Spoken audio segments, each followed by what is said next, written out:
The thunder has rolled and the storm has finally broken. For generations, you had the Lydian kingdom ruled by the impossibly wealthy Croesus. Right. And it was this immovable power, really, anchoring the entire Eastern Asia. It was the known quantity. Exactly. The Greek cities of Ionia and Aeolia, they lived under its shadow. They paid tribute, sure, but they mostly kept their cultural autonomy, their trade networks. They knew the rules of the game. And then that whole world just vanishes in an instant. Croesus is defeated, captured by Cyrus, the king of this rapidly expanding Persian Empire. And this isn't just a change in who collects the taxes. Oh, not at all. This is a political, a spiritual, a military earthquake. Overnight, these proud coastal cities, the cradle of Greek philosophy and art, they're facing a devastating, urgent choice. Submit, flee, or resist. Resist a continental force they had, until recently, viewed as just distant barbarians. Exactly. And that is where we are diving deep today. Our mission is to analyze the immediate fallout of this conquest, the complex diplomatic miscalculations, the stunning acts of betrayal, both moral and physical, the desperate mass exoduses, and the horrifying final stands. We're treating this as the real-world, high-stakes drama that it absolutely was. We have to. We need to dissect the very moments these decisions were made, exploring what these people risked, what they ultimately lost, just trying to survive. We'll be tracking the movements and, the motivations of everyone involved, the Ionians, the Aetolians, the Catareans, the Lycians. Right as the Persian army, first under Mazares and then the utterly formidable Harpagus, just swept down that coast. And the strategies they chose, from failed diplomacy all the way to cultural self-destruction, it doesn't just tell a story of defeat. No, it tells a story about the impossible weight of choice when you are confronted with overwhelming systematic power. So let's unpack this. The first crucial moment, the first, you could say, fatal error, it happened immediately after the news of Croesus's defeat hit the coast. Right. The Greek cities knew they had to act fast. So the Ionians and the Aeolians, they sent envoys to Cyrus offering to submit. But, and this is the key, they tried to dictate the terms of their own defeat. This just shows a profound, a total lack of understanding of who Cyrus was. What were they offering? They offered to become his subjects on the exact same, highly favorable terms they had under Croesus. Wow. They were trying for a smooth, comfortable transfer of ownership. They were just assuming Cyrus operated under the old, familiar rules of regional tribute. It's an attempt to just transition from one relatively comfortable subservience to another, but they completely failed to read the room. Utterly. Cyrus wasn't interested in maintaining the old system. He was building a new empire. And that assumption of theirs was just annihilated by his response. Which he delivers not as a policy statement, but as a parable. Told in anger. Yes, the famous flute player parable. Yeah. It's just a masterful piece of political theater designed to project authority and scorn. Can you walk us through it? Of course.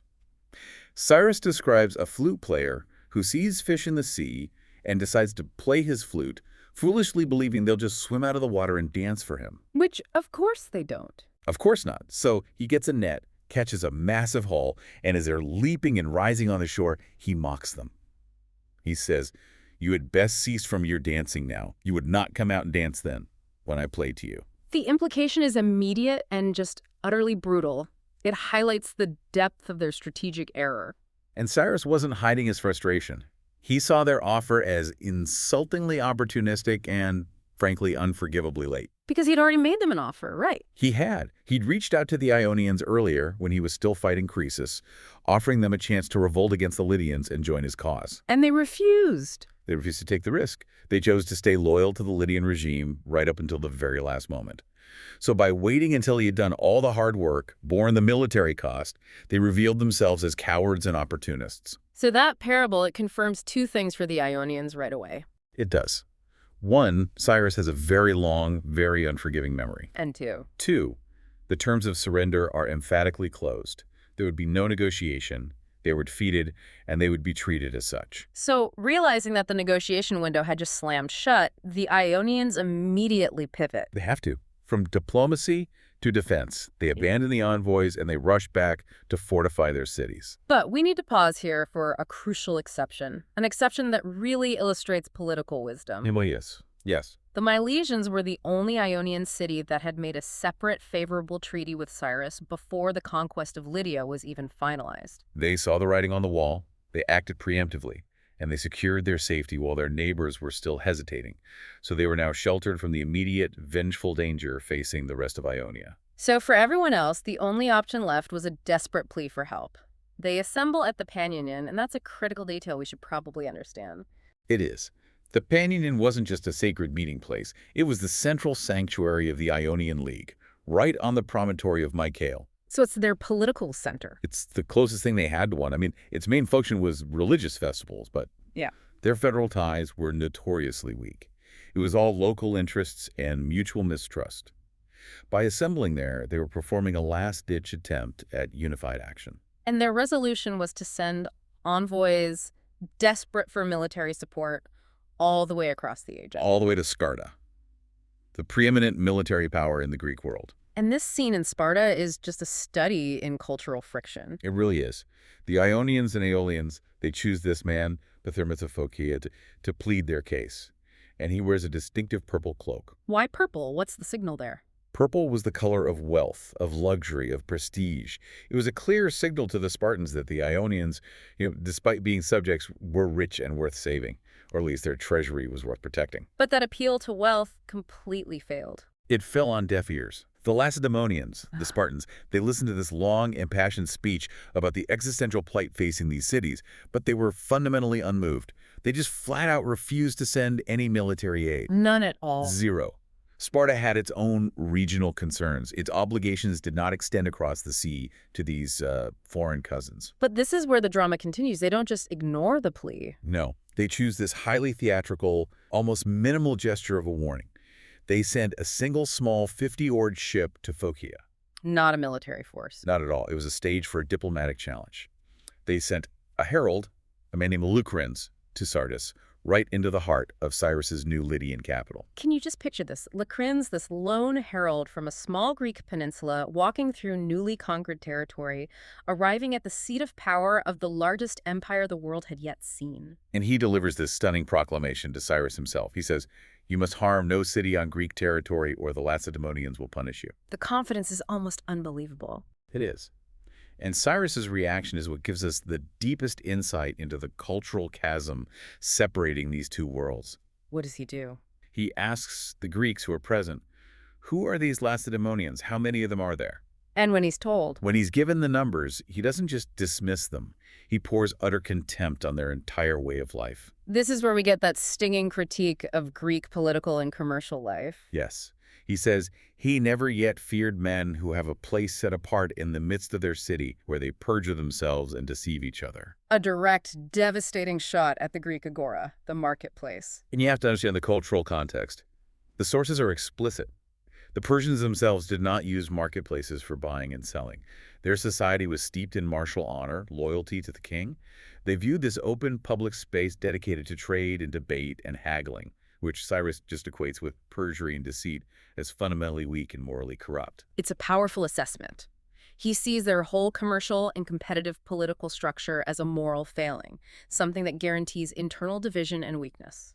He wasn't just dismissing a small army, he was dismissing their entire civilization as structurally unsound. He essentially told the herald that the Spartans would soon have their own internal disasters to worry about. That their political structure was too flimsy to last. Exactly. And certainly not capable of challenging the unified might of Persia. So, with that Spartan threat dismissed as just noise, Cyrus was ready to move on. Yes, onto the real work of empire building. He entrusts Sardis to a Persian, a man named Tobalus, and critically, he puts a Lydian named Pactes in charge of guarding the immense Lydian gold reserves. And then Cyrus just leaves. He marches away to Ecbatana. It's a critical error in judgment, and it's driven by ambition. His gaze was fixed on genuinely massive campaigns. He was preparing to move east against Babylon, Bactria, the Sacae, and then south into Egypt. The Ionians were a low priority. The distraction, a mop-up operation he thought he could safely delegate. And that delegation proved disastrously costly. No sooner had Cyrus departed than Pactes, the Lydian he trusted with the gold, immediately betrayed him. Immediately.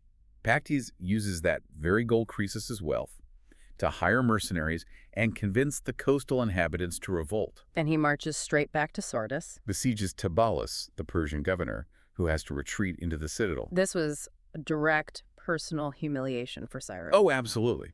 He had trusted a defeated Lydian noble with the resources of the kingdom, and that trust was immediately weaponized against him. The fact that the revolt started with the Lydians, who he thought he had decisively beaten, was an absolute affront to his authority. When Cyrus gets this news on his journey, the sources confirm he was enraged. His first thought was just the most brutal vengeance imaginable. He considered enslaving the entire Lydian population. He felt he'd been foolish to show mercy. Quoting that he had slain the father Croesus and spared the children. Right, suggesting he'd left the root of the rebellion alive.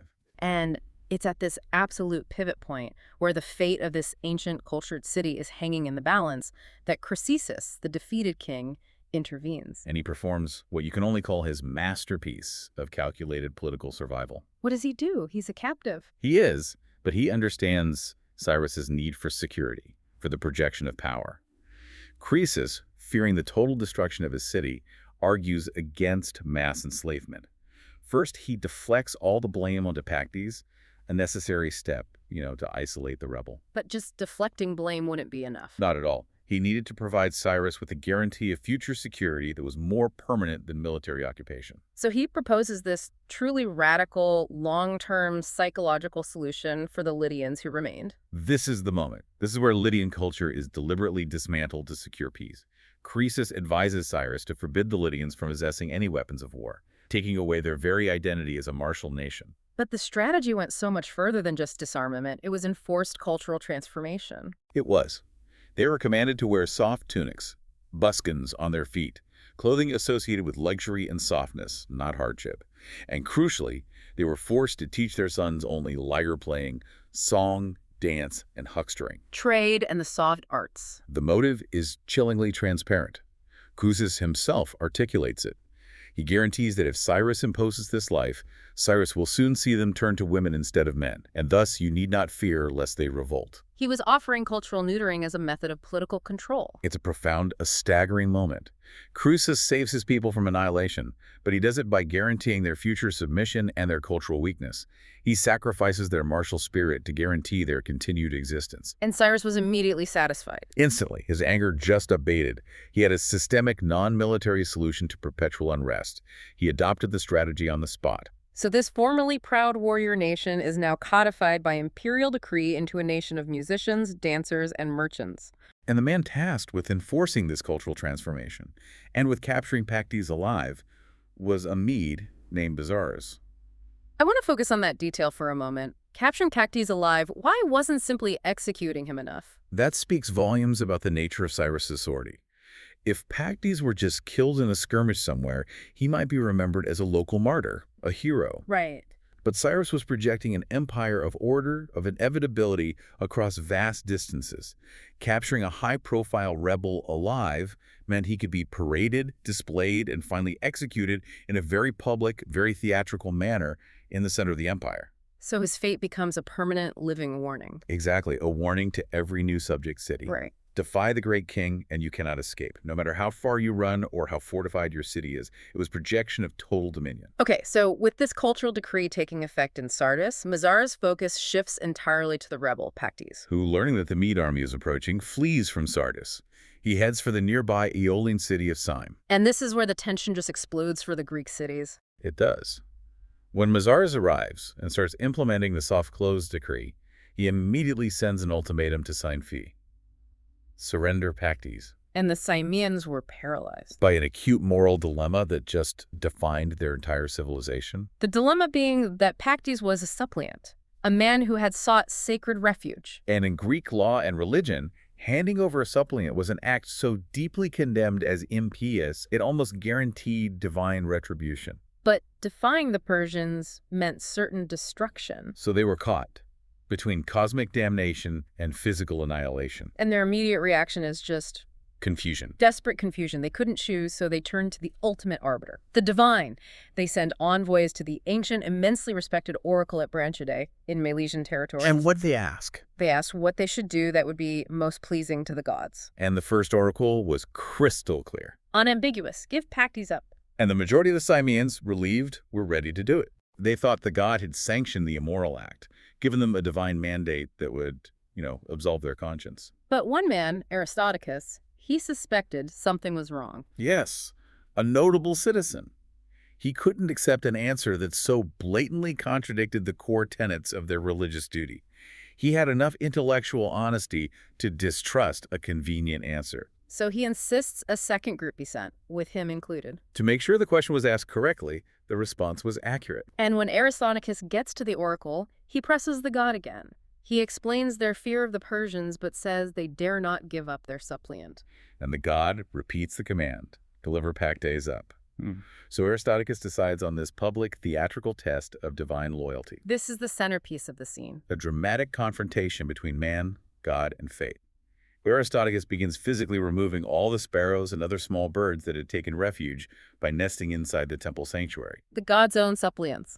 Exactly. And immediately, a voice comes out of the inner shrine, rebuking him. Thou wickedest of men, wherefore darest thou do this? Wilt thou rob my temple of those that take refuge with me? Aristodicus had his proof. He did. He replied with this devastating moral clarity.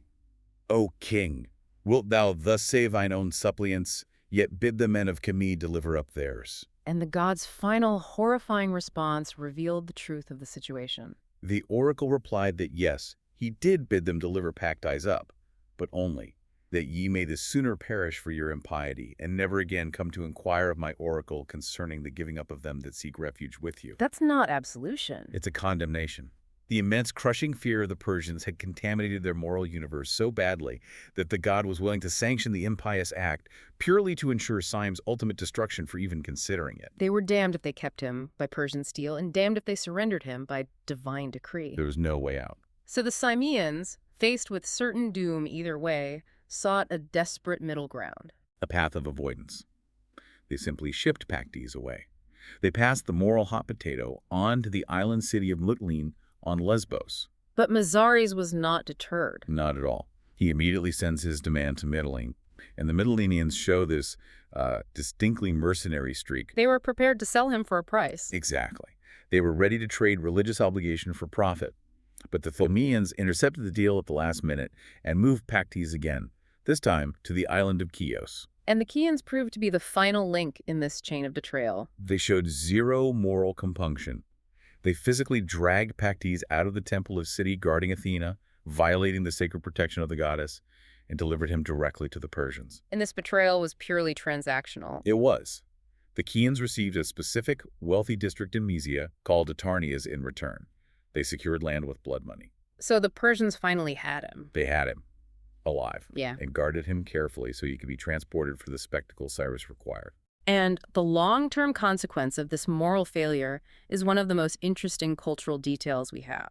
The Ionians never forgot it. The Chians' impiety was a stain.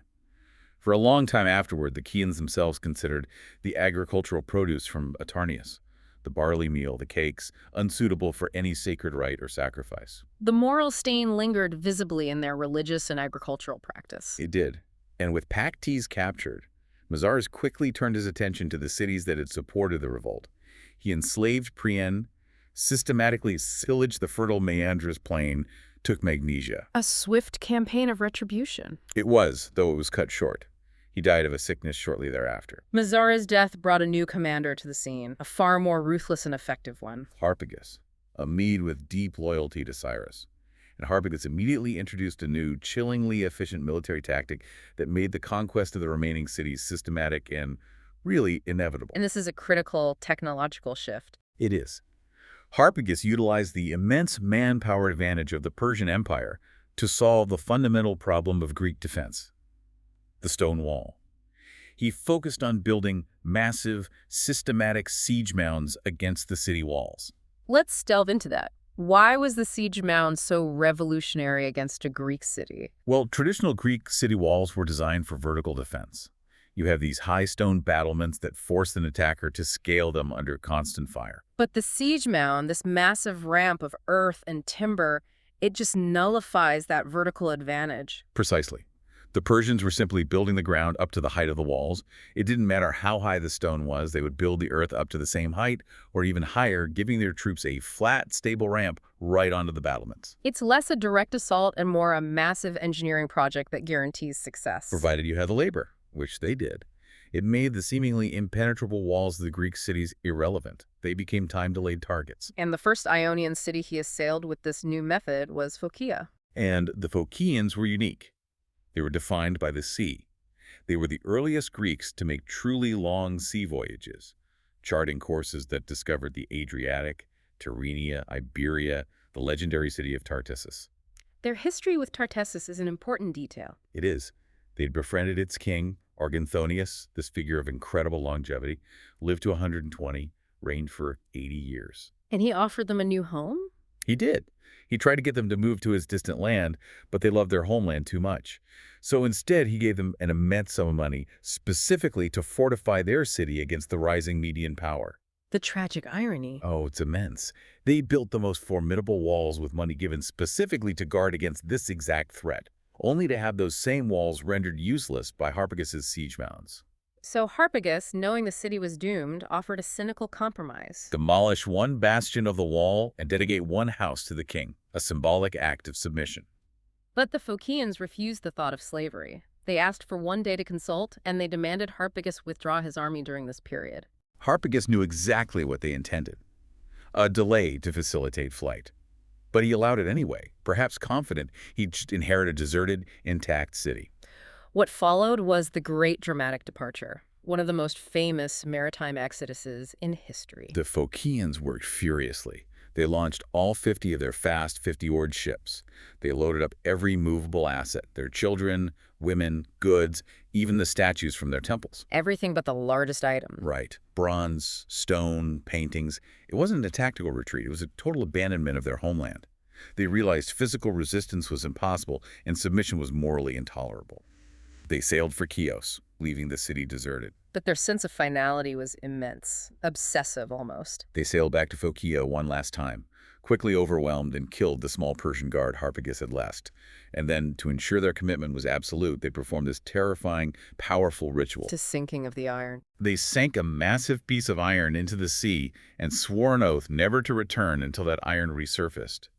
They were swearing fidelity to an impossible geological event. Yet the psychological cost of this choice was immediate and shattering.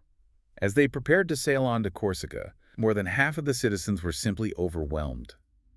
The source describes them being seized by a longing and a pitiful sorrow for their homes. They broke the oath. They broke the oath they had just sworn, sailed back to the now Persian Phocaea, and submitted. This split just reveals the brutal weight of that choice. For many, the idea of permanent, landless exile was far more terrifying than subservience to a distant king. The loyalists, those who honored the Iron Oath, they sailed on. But their arrival in Corsica only initiated new conflicts. They settled for 5 years and immediately reverted to a life of raiding and plundering. They acted as pirates to sustain themselves. And this provoked a massive response from two of the great naval powers of the Western Mediterranean. The Tyrrhenians and the Carthaginians, the Carthaginians, each sailed 60 ships, meeting the Phocaeans in the Sardonian Sea. And the Phocaeans fought fiercely. They matched them with their own 60 ships, and they won. But the victory was hollow. It was what was known as a Cadmean victory. Which means? It means a victory where the costs utterly negate the spoils. The Phocaeans lost 40 of their 60 ships. The remaining 20 were so badly damaged, their rams twisted uselessly, that they were functionally useless. They won the battle, but lost their ability to wage war. And the brutal aftermath of this victory is a haunting detail. The crews of the lost ships were captured, and the largest share went to the Tyrrhenian city of Agylla. The Agylians then committed a monstrous, illegal act. They stoned them to death. This act of gratuitous violence against prisoners of war immediately resulted in a bizarre, swift, divine vengeance. What happened? The source is explicit. Every person or animal from Agylla that passed the site where the stoned Phocaeans lay became distorted, crippled, or palsied. A visible physical curse of affliction. Why was stoning prisoners so offensive to the divine order? It violated the fundamental tenets of civilized warfare. Prisoners of war had rights. Stoning was for crimes of egregious impiety within your own city. To commit mass murder against helpless prisoners was an offense that disrupted the sacred order. The Agylians had to seek purification from Delphi, which ordered them to honor the slain Phocaeans with rites and games. A civilization attempting to deal with profound collective guilt. Precisely. Meanwhile, the remaining loyal Phocaeans, their naval strength gone, eventually moved on and founded a new city in southern Italy. And the Phocian example was quickly mirrored by the Chians. Harpagus took their city using the exact same siege mound tactic. They too loaded their ships and sailed away, choosing exile over slavery. They sailed for Thrace and founded the city of Abdera. So the lesson of the section is clear. Phocia and Chios were the only Ionians who chose total flight. The only ones. The rest, though they fought bravely, submitted when defeated. Even the wealthy island Ionians, like Samos and Chios, surrendered merely out of fear without offering any resistance. The failure of the Ionians to unify is really the central tragedy of this entire saga. It is. And it wasn't that they lacked wisdom, they just failed to act on it. Even in their final desperation, assembling at the Panion after the devastation began, two extraordinary pieces of strategic advice were delivered. And both were tragically rejected. Both. Let's start with the forward-thinking strategy from Bias of Priam.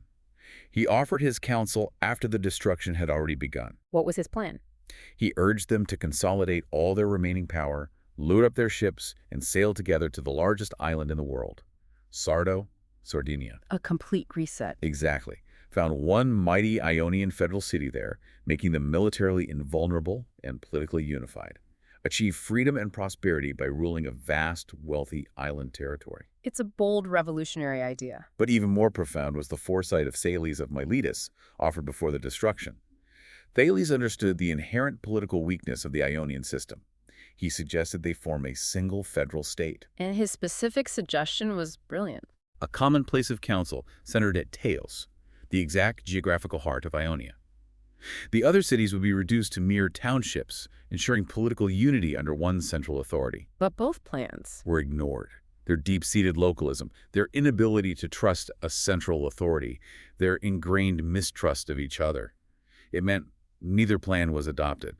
They chose to cling to their individual city-states, which ultimately guaranteed their separate, slow enslavement. So Harpagus, having swept the Ionian coast, immediately turns his attention south. Against the Chiorians, the Caunians, and the Lycians.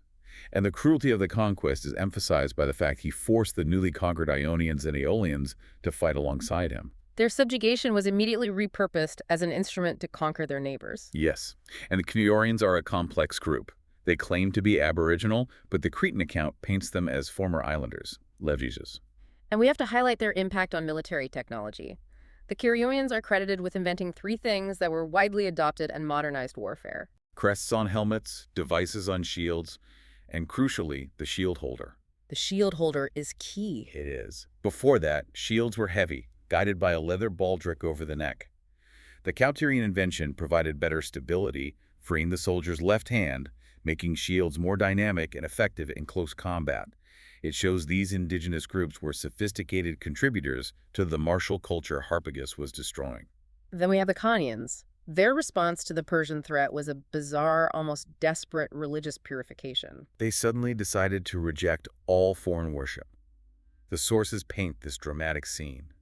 All adult Caunian men armed themselves, marched to the boundary of Kalinda, and struck the air with their spears. Literally casting out the stranger gods. It's an extraordinary act of spiritual resistance. Faced with physical annihilation, their instinctive response was to purify their cultural identity, to ensure that whatever was conquered, their core religious self remained intact. And further south, the Lycians present the most culturally unique and tragically resistant story of all. They possess one custom that set them apart from virtually every other surrounding culture. The Lycians take their names from their mothers, not their fathers. A radically matrilineal structure. The mother's lineage was paramount. A woman marrying a slave produces pure-born Lycian children, but a true-born Lycian man marrying a foreign woman produces dishonored children. It reverses the patriarchal norms of the time. This cultural fierceness was matched by their resistance. Harpagus marched into the plain of Xanthus, and the Lycians met him there. They fought valorously against impossible odds, but were eventually defeated and driven back into the city. The final stand at Xanthus is just harrowing. They understood the end had come. They performed an ultimate act of defiance and cultural self-preservation. They gathered their wives, children, goods, and servants into the citadel And set the entire structure on fire, ensuring nothing valuable would fall into Persian hands. And then, swearing terrible oaths, they sallied out to fight Harpagus' army until every single man was slain. Total ritualistic suicide. To deny the conqueror the spoils of conquest, and to ensure their purity remained intact even in death. Only 80 households survived, simply because they happened to be away from the city. Before that tragic climax, though, we have the case of the Cynians. Colonists from Sparta. Seeing the systematic approach of Harpagus, they decided they would try to convert their territory into an island by digging a trench across the isthmus, But they were constantly being injured. specifically in their eyes. This strange pattern of injury led them to consult the oracle at Delphi. And the oracle delivered a devastating, definitive verse. Nor wall, nor dig across your isthmus. Long ago, your land had been an isle, if Zeus had willed it so. Stop striving against destiny. The message was clear. Their fate was to be connected to the mainland, and thus conquerable. They immediately stopped digging, realizing they were fighting the gods, not just the Persians. So they surrendered without a fight. They did. They accepted their predetermined fate. The last real holdouts were the Pedassians, inland of Halicarnassus. Who were famed for a strange omen. The priestess of Athene would grow a great beard when misfortune threatened. This had happened 3 times.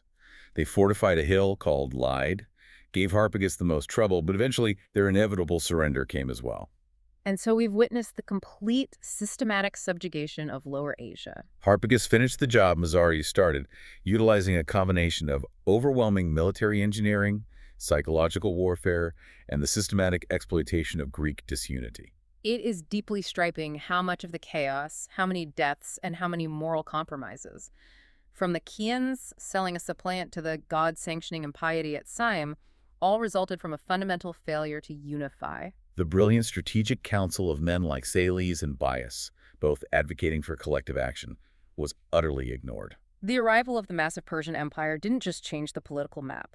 It forced impossible choices about survival and cultural identity. We saw the Lydians choose submission and cultural emasculation to save their city, while the Lycians chose ritual suicide to preserve their identity and deny the Persians the spoil. Yeah, every action, from the Purple Cloak Pathermus War to the siege mounds Harpagus built, was a calculation in this high-stakes game of survival. But let's return to that critical detail about authority projection. Yes. We saw the immense value Cyrus placed on capturing Pacus alive, so he can be shown to Cyrus rather than simply be executed on the spot.